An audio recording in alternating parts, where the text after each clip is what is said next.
Welcome guys, and today I'm going to show you how I can change low blue mode on AOC Monitor. So what you'll need to do is basically use these buttons right here. So the first one is turn on, turn off monitor. The second one is menu, and these two are arrows, and this is the exit button.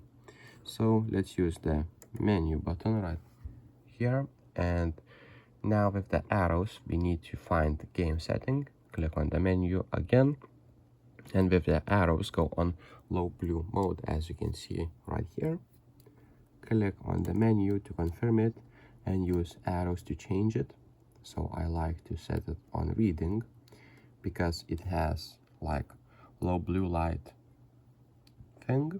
So to confirm it, press on the menu again button and then double click it on exit button, and that's how you change your low blue mode on AOC Monitor. So if this video was helpful, please make sure to subscribe to Guide to Everything, comment down below for the algorithm, and see you in the next one.